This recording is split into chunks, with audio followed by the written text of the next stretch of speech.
Reading through the Bible in a year, August 23rd, 1 Samuel 15, Romans 13, Jeremiah 52, and Psalm 31. Samuel said to Saul, I am the one the Lord sent to anoint you king over his people Israel. So now listen to the message from the Lord. This is what the Lord Almighty says. I will punish the Amalekites for what they did to Israel when they waylaid them as they came up from Egypt.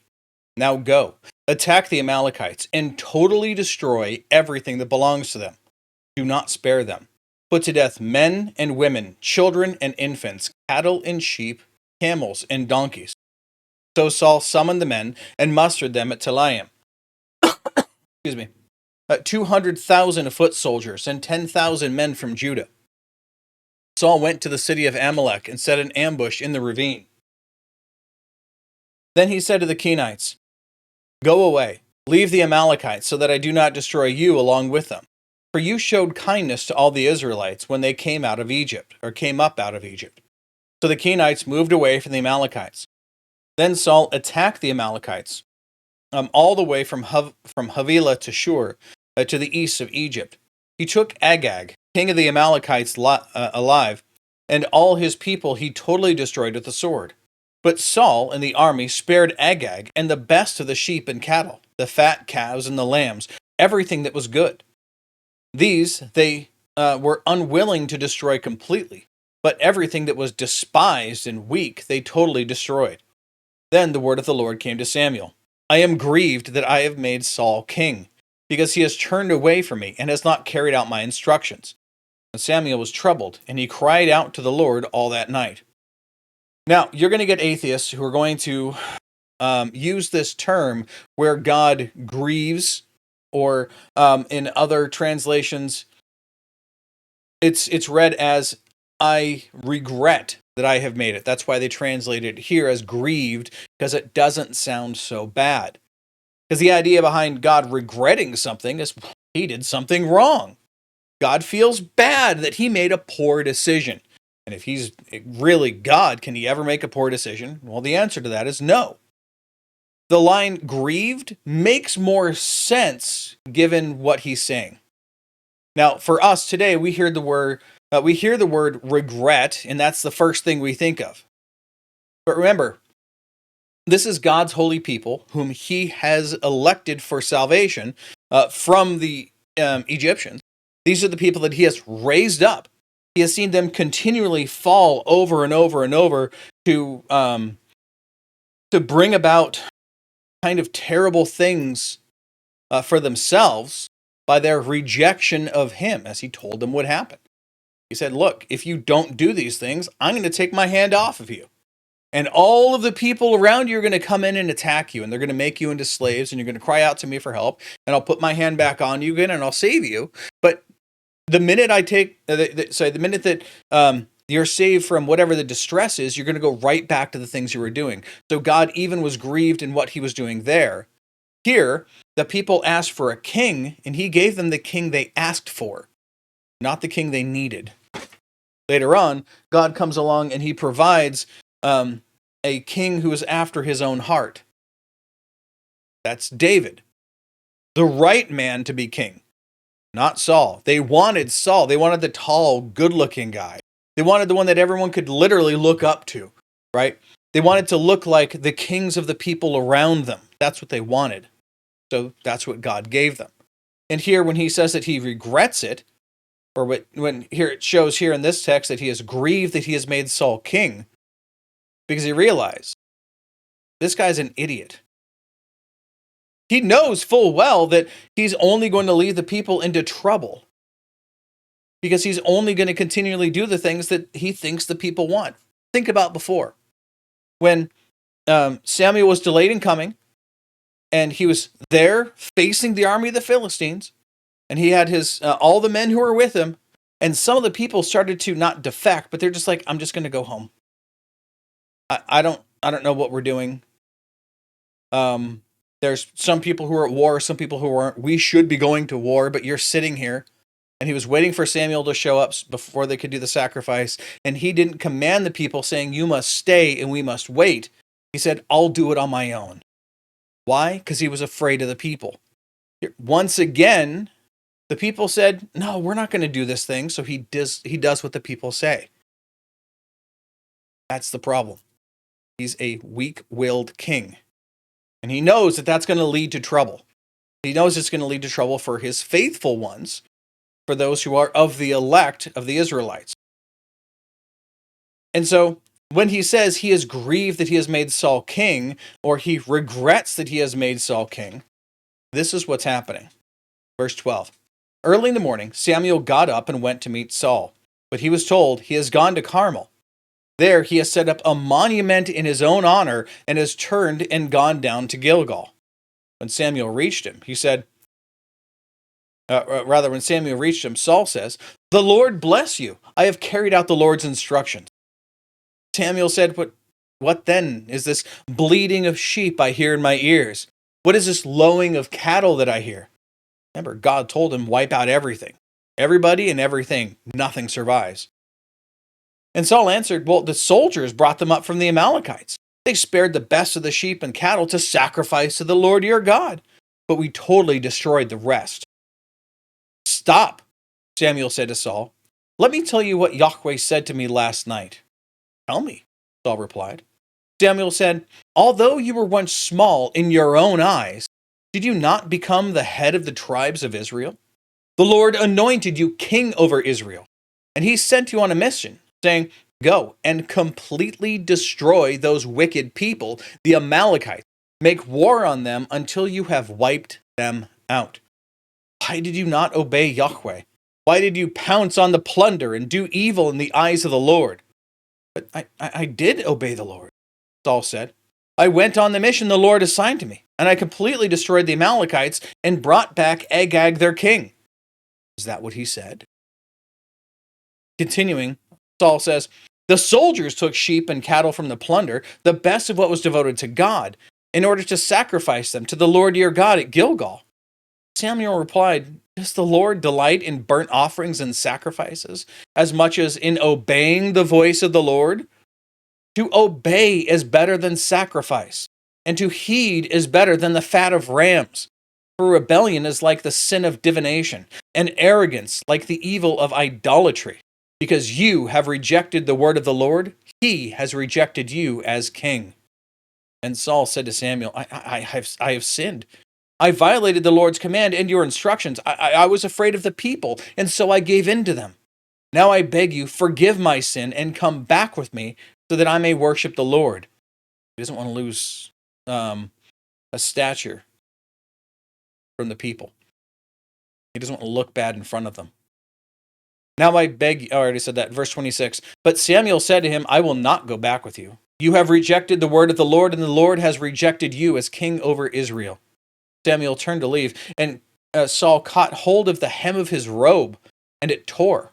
And Samuel said to him, the Lord has torn the kingdom of Israel from you today, and has given it to one of your neighbors, to one better than you. He, who is the glory of Israel, does not lie or change his mind, for he is not a man that he should change his mind. Saul replied, I have sinned, but please honor me before the elders of my people and before Israel. Come back with me so that I may worship the Lord your God. So, to help Samuel feel better, to placate his emotions, Saul went back with Saul, and Saul worshiped the Lord. Yeah, Samuel went back with Saul. Did I say Saul went back with Saul? Whatever. Back to verse 31. Samuel went back with Saul, and Saul worshiped the Lord. Then Samuel said, bring me Agag, king of the Amalekites. And Agag came to him confidently, thinking, oh, surely the bitterness of death is past. But Samuel said, as your sword has made women childless, so will your mother be childless among men. And Samuel put Agag to death before the Lord at Gilgal. Then Samuel left for Ramah, but Saul went up to his home in Gibeah of Saul. Until the day Samuel died, he did not go see Saul again. So Samuel mourned for him, and the Lord was grieved that he had made Saul king over Israel. Again, this is not God repenting that he has done something wrong or any of those things. God knows what kind of person Saul is going to be as a king. He feels bad for his people Israel. He gave them what they asked for. Moving on now to Romans 13.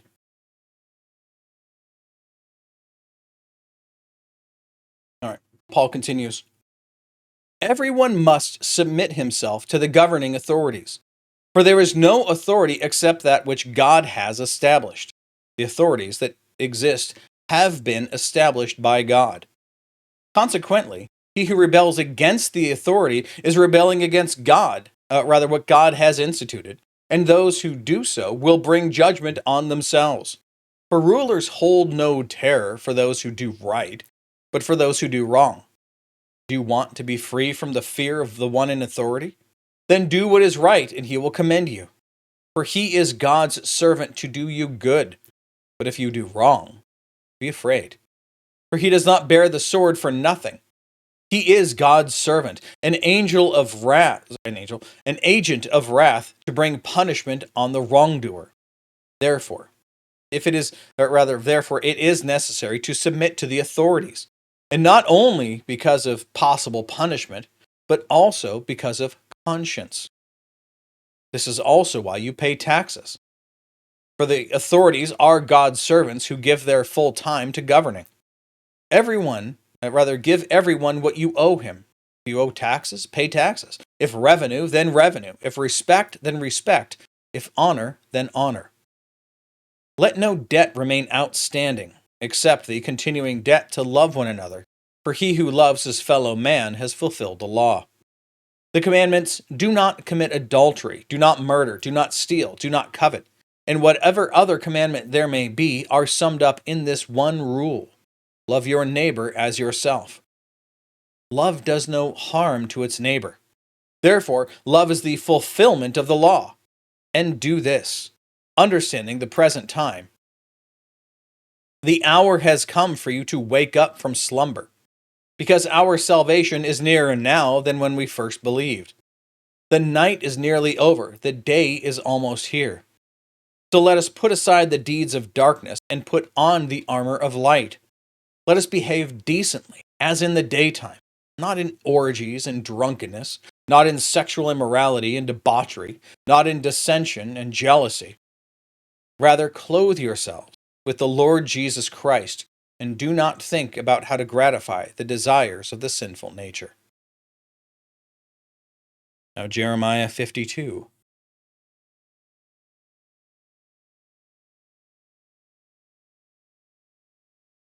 Zedekiah was 21 years old when he became king, and he reigned in Jerusalem 11 years. His mother's name was Hamutal, daughter of Jeremiah. She was from Libnah. He did evil in the eyes of the Lord, just as Jehoiakim had done. It was because of the Lord's anger that all this happened to Jerusalem and Judah. And in the end, he thrust them from his presence. Now Zedekiah rebelled against the king of Babylon. So in the 9th year of Zedekiah's reign, on the 10th day of the 10th month, Nebuchadnezzar, king of Babylon, marched against Jerusalem with his whole army. They camped outside the city and built siege works all around it. The city was kept under siege until the 11th year of King Zedekiah. By the 9th day of the 4th month, the famine in that city had become so severe that there was no food for the people to eat. Then the city wall was broken through, and the whole army fled. They left the city at night through the gate between the two walls near the king's garden. Though the Babylonians were surrounding the city, they fled toward the Arabah. But the Babylonian army pursued King Zedekiah and overtook him in the plains of Jericho. All his soldiers were separated from him and scattered, and he was captured. He was taken to the king of Babylon at Riblah in the land of Hamath, where he pronounced sentence on him. There at Riblah, the king of Babylon slaughtered the sons of Zedekiah before his eyes. He also killed all the officials of Judah. Then he put out Zedekiah's eyes, eye to eye, bound him with bronze shackles, and took him to Babylon, where he put him in prison till the day of his death. On the 10th day of the 5th month, in the 19th year of Nebuchadnezzar, king of Babylon, Nebuzaradan, commander of the imperial guard who served the king of Babylon, came to Jerusalem. He set fire to the temple of Yahweh, the royal palace, and all the houses of Jerusalem. Every important building he burned down. The whole Babylonian army under the commander of the imperial guard broke down all the walls around Jerusalem. Excuse me. Nebuzaradan, the commander of the guard, carried into exile some of the poorest people and those who remained in the city, along with the rest of the craftsmen and those who had gone over to the king of Babylon. But Nebuzaradan left behind the rest of the poorest people of the land to work the vineyards and excuse me, the vineyards and fields. The Babylonians broke up the bronze pillars, the movable stands, the bronze sea that were at the temple of the Lord, and they carried all the bronze to Babylon. They also took away the pots, shovels, wick trimmers, sprinkling bowls, dishes, and all the bronze articles used in the temple service. The commander of the imperial guard took away the basins, censers, sprinkling bowls, pots, lampstands, dishes, and bowls used for drink offerings, all that were made of pure gold or silver.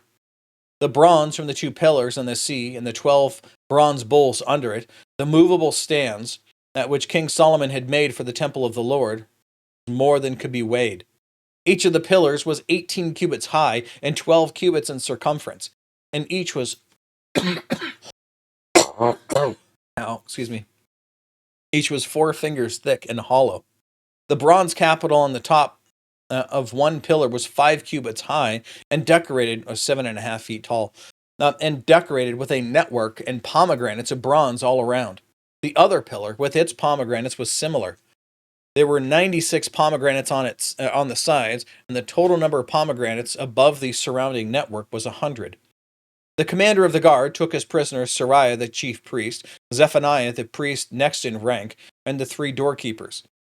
Of those still in the city, he took the officer in charge of the fighting men and 7 royal advisors. He also took the secretary, who was chief officer and in charge of conscripting the people of the land, and 60 of his men who were found in the city. Nebuzaradan, the commander, took them all and brought them to the king of Babylon at Riblah. There, at Riblah, in the land of Hamath, the king had them executed. So Judah went into captivity, away from her land. This is the number of the people Nebuchadnezzar carried into exile. In the 11th year, 3,023 Jews. In Nebuchadnezzar's 18th year, 832 from Jerusalem. In his 23rd year, 745 Jews, taken into exile by Nebuzaradan, the commander of the imperial guard. There were 4,600 people in all.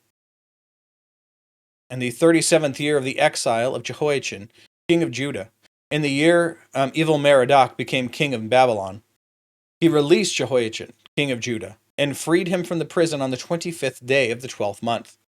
He spoke kindly to him and gave him a seat of honor higher than those of the other kings who were with him in Babylon. So Jehoiachin put aside his prison clothing, and for the rest of his life he ate regularly at the king's table. Day by day, the king of Babylon gave Jehoiachin a regular allowance as long as he lived till the day of his death. Including today in Psalm 31. In you, O Lord, I have taken refuge. Let me never be put to shame. Deliver me in your righteousness. Turn your ear to me. Come quickly to my rescue. Be my rock of refuge, a strong fortress to save me. Since you are my rock and my fortress, for the sake of your name, lead and guide me. Free me from the trap that is set for me, for you are my refuge. Into your hands I commit my spirit. Redeem me, O Lord, the God of truth. I hate those who cling to worthless idols. I trust in the Lord. I will be glad and rejoice in your love. For you saw my affliction and knew the anguish of my soul. You have not handed me over to the enemy, but have set my feet in a spacious place. Be merciful to me, O Lord, for I am in distress. My eyes grow weak with sorrow, my soul and my body with grief. My life is consumed by anguish, and my years by groaning. My strength fails because of my affliction, and my bones grow weak. Because of all my enemies, I am the utter contempt of my neighbors. I am a dread to my friends. Those who see me on the street flee from me. I am forgotten by them, as though I were dead. I have become like broken pottery. For I hear the slander of many. There is terror on every side. They conspire against me and plot to take my life. But I trust in you, O Lord. I say, you are my God. Deliver me from my enemies and from those who pursue me. Let your face shine on your servant. Save me in your unfailing love. Let me not be put to shame, O Lord, for I have cried out to you. But let the wicked be put to shame and lie silent in the grave. Let their lying lips be silenced, for with pride and contempt they speak arrogantly against the righteous. How great is your goodness, which you have stored up for those who fear you, which you bestow in the sight of men, on those who take refuge in you. In the shelter of your presence you hide them from the intrigues of men. In your dwelling you keep them safe from accusing tongues. Praise be to the Lord, for he showed his wonderful love to me when I was in a besieged city. In my alarm I said, I am cut off from your sight. Yet you heard my cry for mercy when I called to you for help. Love the Lord, all his saints. The Lord preserves the faithful, but the proud he pays back in full. Be strong and take heart, all you who hope in the Lord. That's it. That is all the reading and all of the notes for today. God willing, we'll be back tomorrow. Behold, the word of the Lord.